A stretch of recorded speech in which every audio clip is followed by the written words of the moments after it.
실제로 어떤 부자들의 생각들은 저금을 부동산에다 하는 거지. 근데 강남 사람들의 투자는 일반 사람들의 투자가 약간 다른 게 뭐냐면 10년 후 이곳이 제2의 강남이 된다.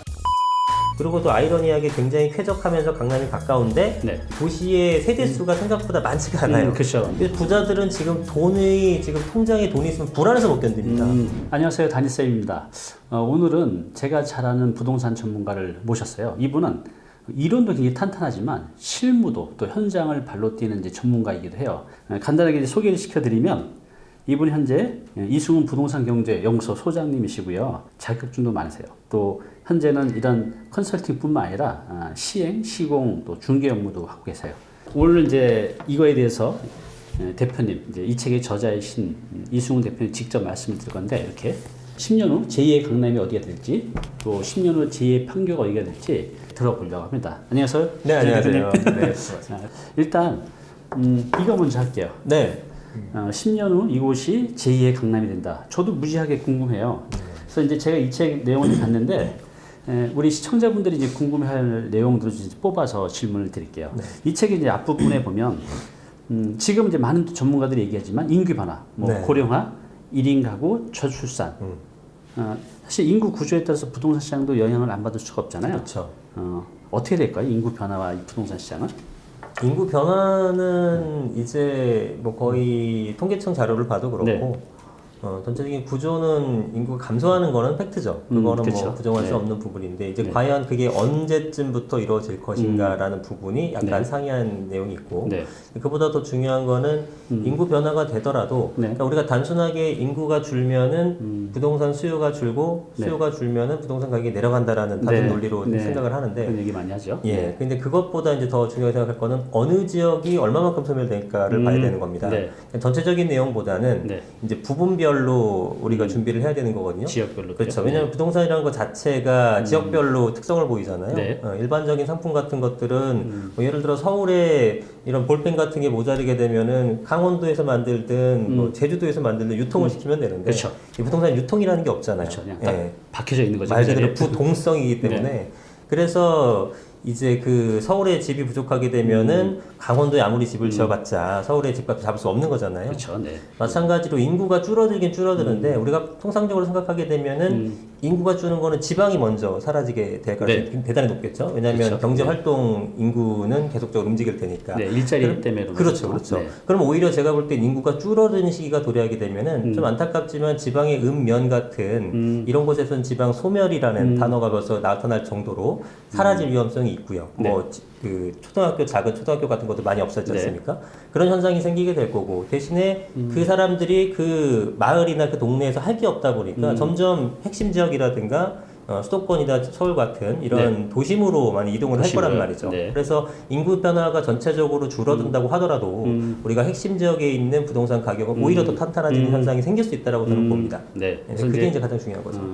결국은 인구가 줄어도 먹고 살아야 되기 때문에 그쵸. 일자리가 중요하고 일자리가 많이 몰려 이제 도심으로 몰리게 되고 네. 그러면 그 도심은 그럼에도 불구하고 이제 부동산 가격에 긍정적인 영향을 줄 수 있다는 거죠. 그쵸. 오를 수 있다는 겁니다. 네. 대표님 책에 이런 내용도 있었어요. 10년 후에도 네. 부동산 투자 계속 할 수밖에 없는 이유. 네. 부동산 시장에 대해서 지금 굉장히 부정적으로 보는 분들도 많이 맞죠. 계신데 네. 대표님은 10년 후에도 투자 이제 계속 해야 된다 하셨는데 그런 이유 좀 말씀해 주시겠어요?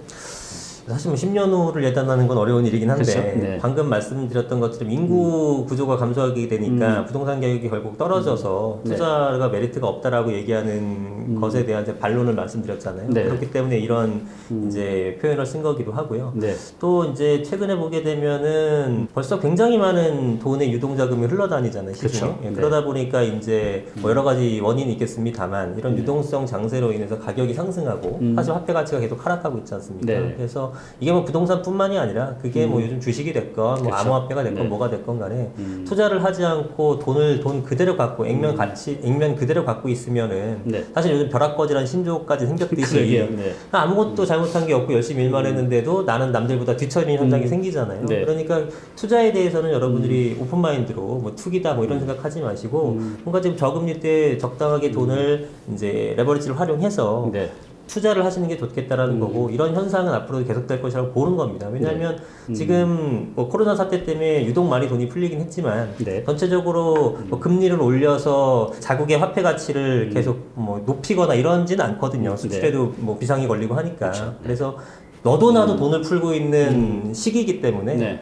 예, 뭐 지금이 됐건 5년이 됐건 10년이가 됐건 투자에 있어서는 항상 투자 마인드를 갖고 임하셔야 된다. 뭐 그런 의미로 이제 얘기한 겁니다. 그래요. 그러니까 요즘에 아파트 가격이 많이 올라가면서 이 상담 오시는 분들이 우울증에 걸렸어요. 투자를 못 하셨던 분들. 맞아요. 이 상대적인 박탈감 때문에 너무 이제 힘들어 하시는 거죠. 네, 저도 굉장히 많습니다. 네. 그래서 그런 것 같아요. 이 부동산 시장을 이제 부정적으로만 바라보게 되면 기회가 안 오죠. 그래서 긍정적으로 바라보고 단 이제 아무거나 하면 안 되죠. 대표님 말씀하셨던 좋은 지역, 좋은 시기, 좋은 타이밍을 골라서 지렛대를 잘 활용하면 우리 서민들도 일반인들도 부를 이제 축적할 수 있다고 그렇죠. 생각이 들어요. 지금 이제 정부의 여러 가지 정책 규제 중에 하나가 이제 대출 규제가 있잖아요. 그래서 돈이 없는 분들은 아예 뭔가 투자를 하기 되게 힘들어 하는데 이러한 상황에서도 투자를 많이 했던 분들 또 부자들은 생각이 다를 것 같아요. 그분들은 어떤 생각을 갖고 있을까요? 지금 이 상황을?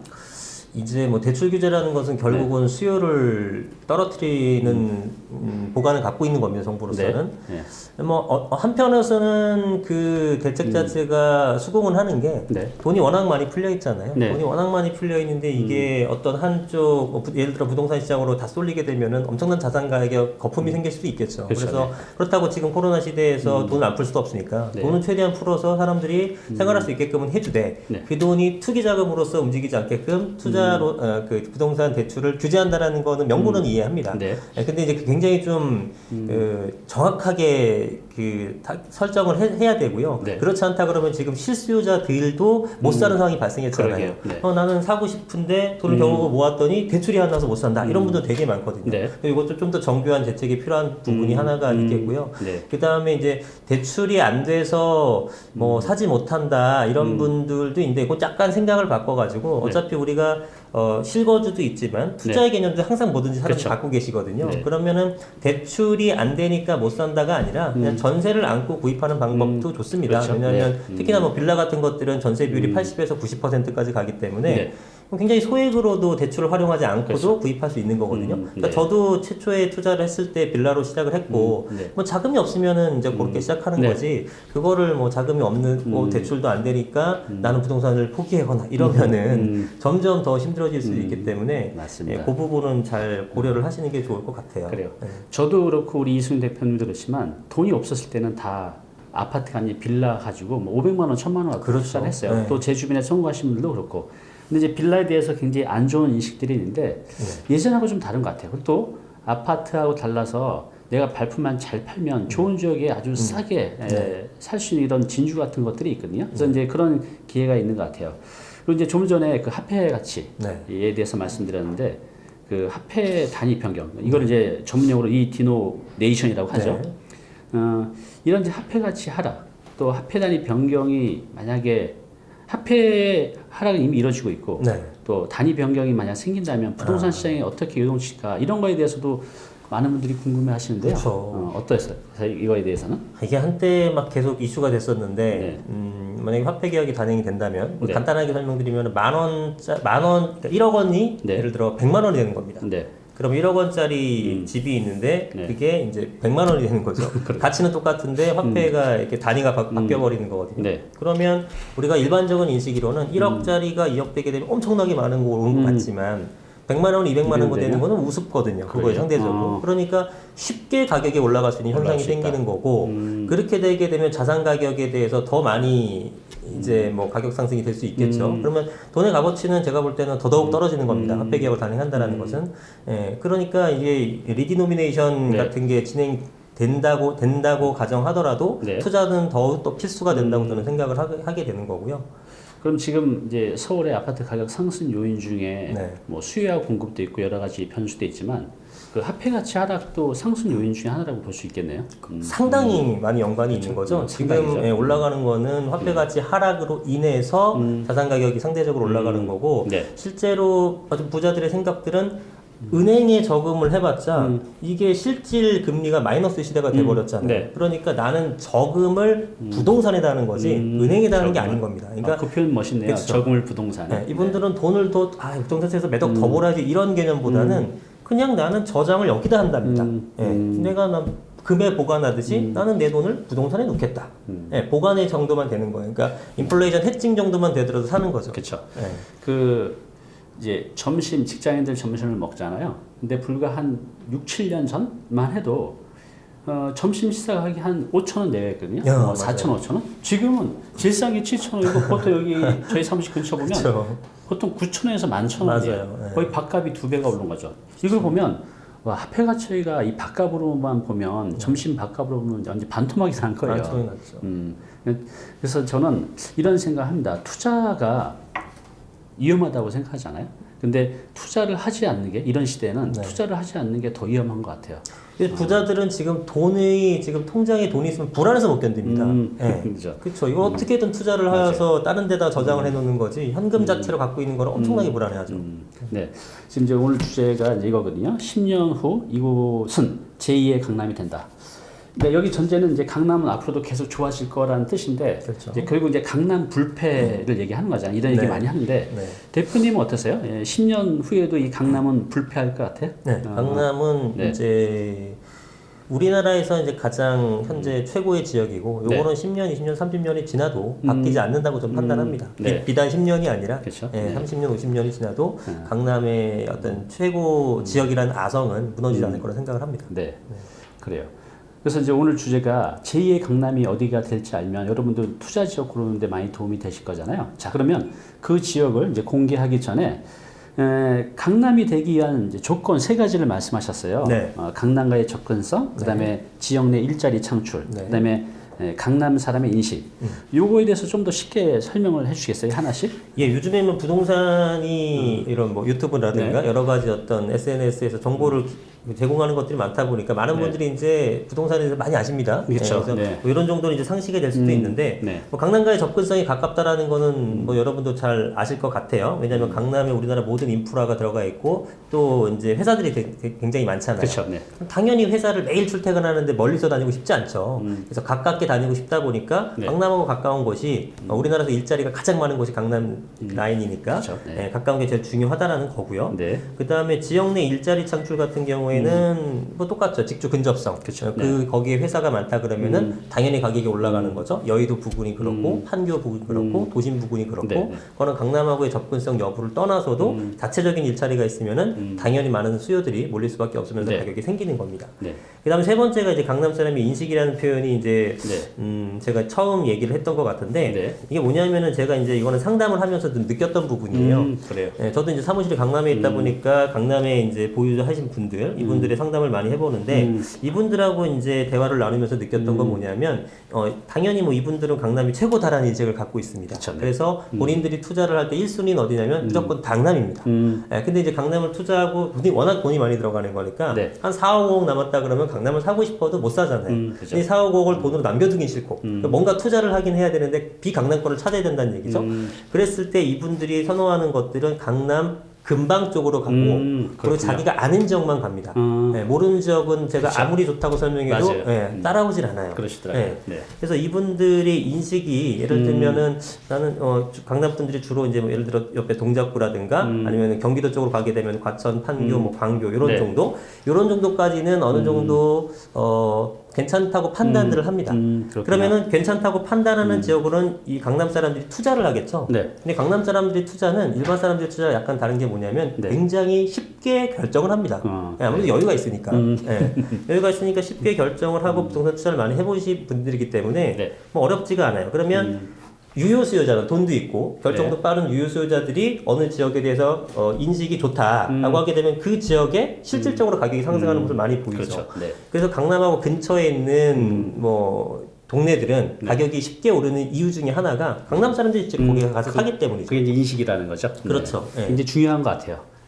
자, 그러면 지금부터 이제 본론으로 들어갈게요. 우리 시청자분들이 궁금할 10년 후 이곳이 제2의 강남이 된다. 이제 몇 군데를 꼽아 주셨는데요. 그게 어디고 그 이유에 대해서도 이제 말씀을 들어볼게요.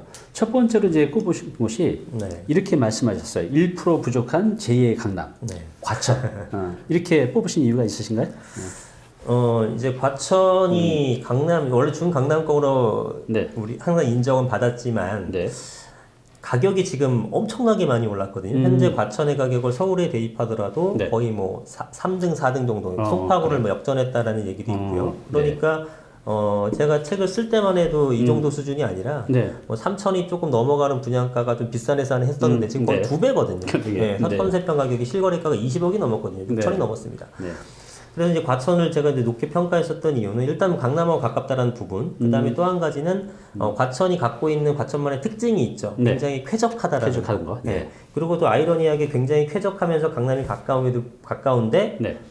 그 도시의 세대 수가 생각보다 많지가 않아요. 그렇죠. 네. 이게 만약에 지방 도시로 가게 되면은 규모가 클수록 좋은데 신도시 같은 경우는 네. 이런 서울 접근성이 있는 것들은 규모가 적절해서 그러니까 약간 시소한 가치가 있다라고 표현을 네, 해야겠죠. 시소한 가치. 네. 시소 가치가 있어서 오히려 더 가격이 상승하는 부분이 저는 있었다고 보고요. 네. 그리고 과천이 이제 또 최근에 올랐었던 이유는 그동안 계속 재건축 상태만 머물렀다가 네. 실제 새 아파트가 입주를 했잖아요. 네네. 새 아파트가 입주하다 보니까 가격이 확 치고 올라간 거죠. 왜냐면 그 전에는 08년도 우리 레미안 슈르라든가 이런 것들이 이제 가장 최근 아파트인데 10년 차 넘었던 거란 말이죠. 네, 그러니까 새 아파트가 입주하면 도대체 얼마가 될까 감을 못 잡는데 우리가 일반적인 인식으로는 그 큰 아파트라든가 주변에 아파트 같은 것들이 3천 내외다. 네. 그러니까 새 아파트가 한 3천 300, 400 되겠지 이렇게 생각한단 말이에요. 네.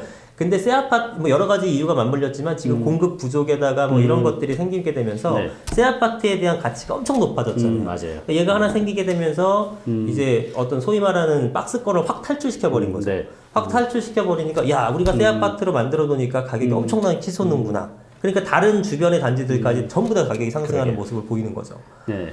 그래서 이제 말씀하셨듯이 사람들이 예전에도 그랬지만 지금은 더더욱더 이 새 아파트에 대한 선호도가 굉장히 높아져서 엄청 높아졌습니다. 네. 가격이 많이 올라가고 있어요. 이제 서울에 25개 구가 있잖아요. 예. 근데 많은 분들이 또 이런 얘기를 해요. 10년 후에 가장 많이 올라갈 그 구가 어딘가? 어디일 것 같아요? 네, 많은 분들이 용산구를 뽑습니다. 그래서 우리 대표님께서도 용산을 이제 제2의 강남으로 뽑으셨는데 그 이유 좀 말씀해 주세요. 네, 용산이 이제 뭐 많은 분들한테 뭐 투자처로 인식이 각광받고 있는 네. 곳이기도 하거나 네.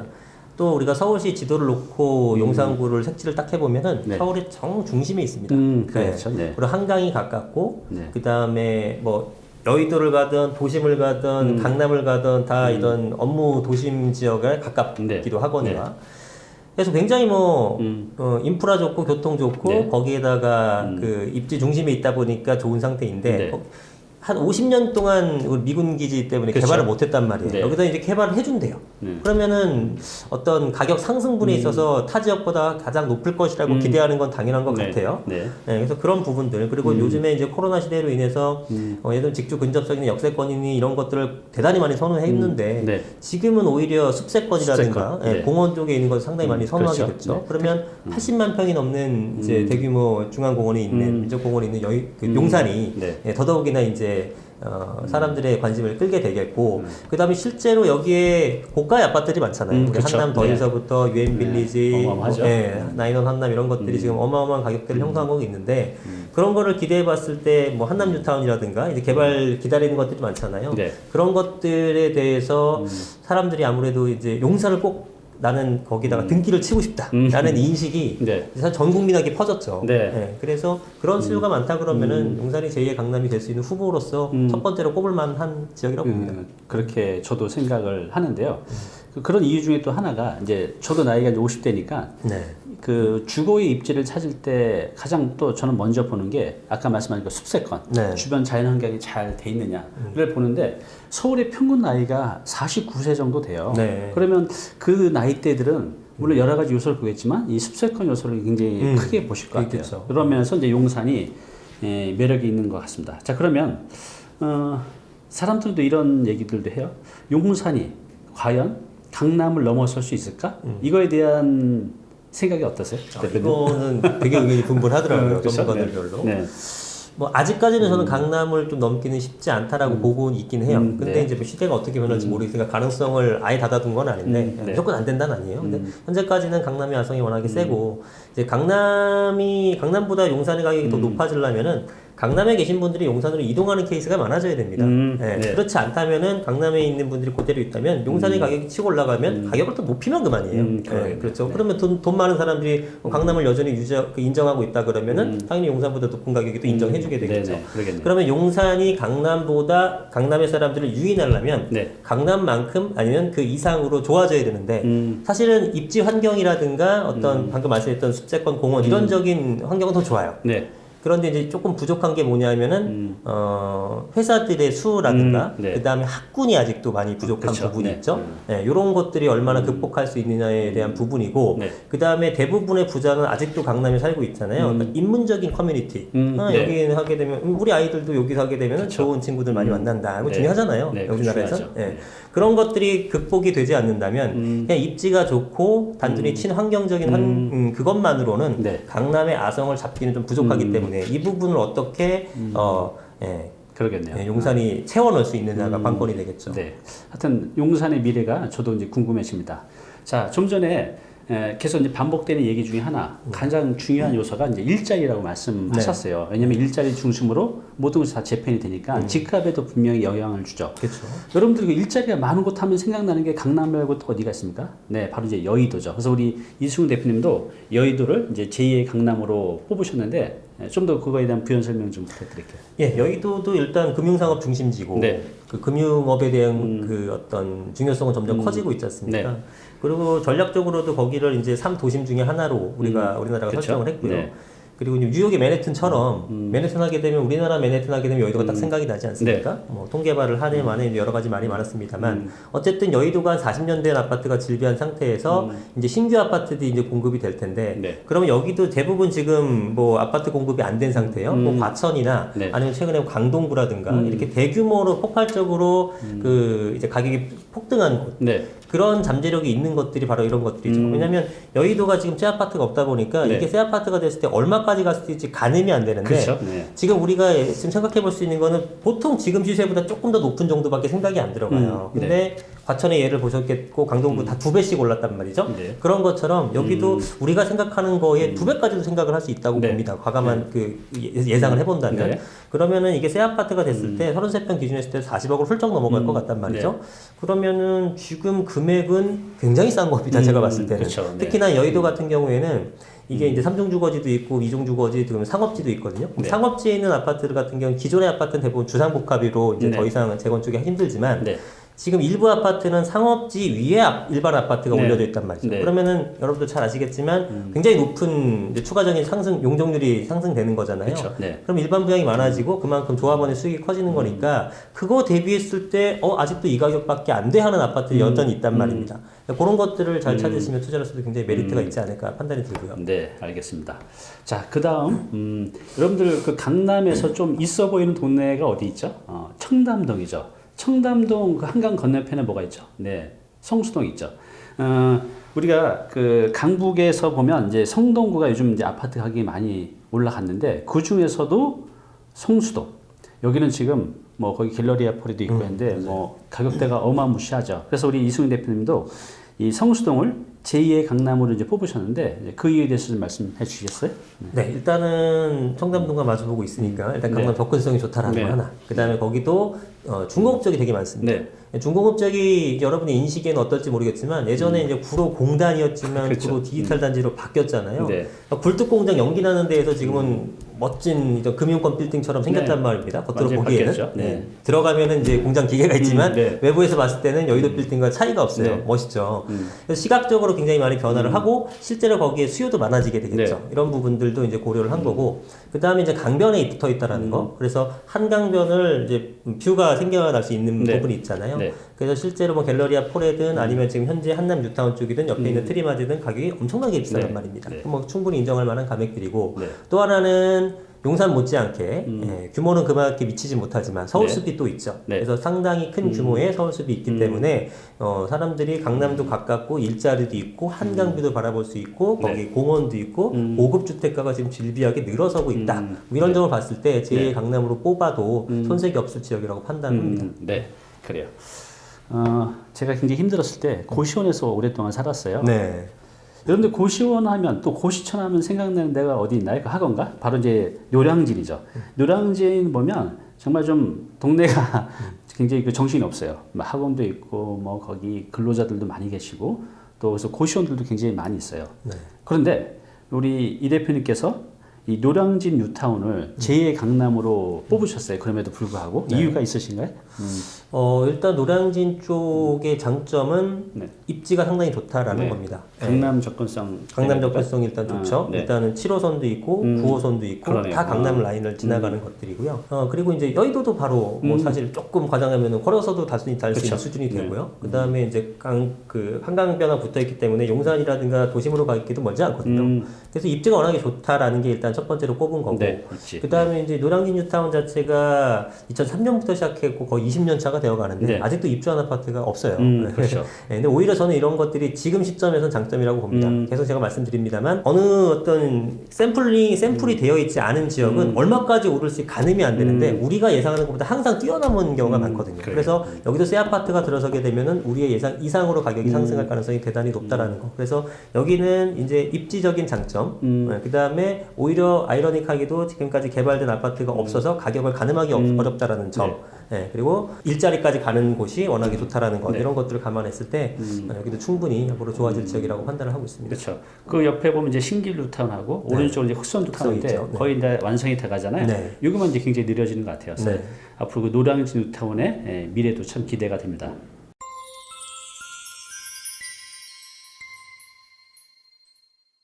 네, 오늘 정보 도움이 좀 되셨나요? 앞으로 이런 정보 계속 받아보실 분은요, 여기 구독 부탁드리고요. 그 다음에 오른쪽은 제가 추천하는 영상입니다. 꼭 한번 보시기 바랍니다.